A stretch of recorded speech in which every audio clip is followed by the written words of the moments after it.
আসসালামু আলাইকুম রহমতুল্লাহি ওয়া বারাকাতুহু। সম্মানিত প্রিয় তিনি মুসলমান ভাই ও বোনেরা যে যেখান থেকে দেখছেন শুনছেন, আশা করছি সকলে ভালো আছেন, সুস্থ আছেন।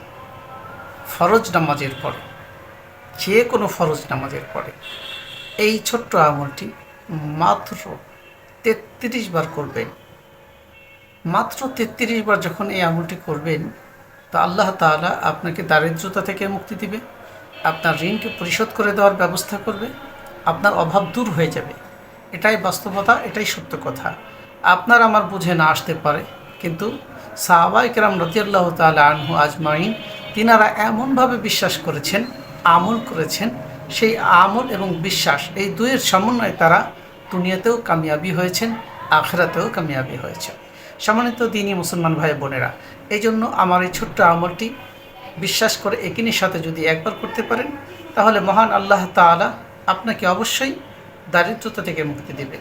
আপনি যদি অনেক বেশি ঋণ গ্রহণ করে থাকেন, ঋণ পরিশোধ করতে পারছেন না, পেরেশান হয়ে গেছেন, ধার দেনা চারিদিক, সবাই আপনাকে ধারের টাকা নেওয়ার জন্য মাথার উপরে সবসময় যেন একটা বোঝা থাকে, সবাই চাপাচাপি করে, কি করবেন ভেবে পাচ্ছেন না, বেসামাল হয়ে গেছেন, কেউ কোনো সাহায্য ও সহযোগিতা করছে না, তো আল্লাহ তাআলার কাছে সাহায্য করেন। কারণ আল্লাহ তাআলা বলেছেন, ফাজকুরুনি আযকুরকুম আশকুরুনি ওয়ালা তাকফুরুন।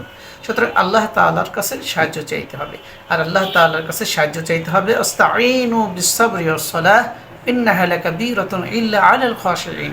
2 রাকাত নামাজ, 4 রাকাত নামাজ পড়তে পারেন। তো আমি বলবো ফরজ নামাজের পরে এই দোয়াটি 33 বার পড়বেন। এই দোয়াটি 33 বার পড়বেন। দোয়াটি হচ্ছে আল্লাহুম্মা কফিনি বিহালালিকা আন হারামিকা ওয়া আগনিনি বিফদলিকা আম্মান সিওয়াক। এই দোয়াটি 33 বার পড়ার পরে একবার দুরূদে ইব্রাহিম পড়বেন, কারণ দুরূদ শরীফ না পড়লে আসমানে দোয়াটা ঝুলে থাকে, আর সে আজিম পর্যন্ত পৌঁছায় না। এজন্য প্রিয় নবীজির উপরে মাত্র একবার দুরূদ শরীফ পড়বেন, অথবা 3 বার, আপনার মন যতক্ষণ চায় পড়ে নেবেন। পড়ে ব্যাস এইভাবে লাগাতার 41 দিন পর্যন্ত আমল করেন, বা বেশি করেন, 3 মাস করেন, 1 মাস করেন, কখনো আমল ছেড়ে দেবেন না, আমল করতে থাকবেন, আর পরে আগে মিলাতে থাকবেন, দেখবেন কি হয়।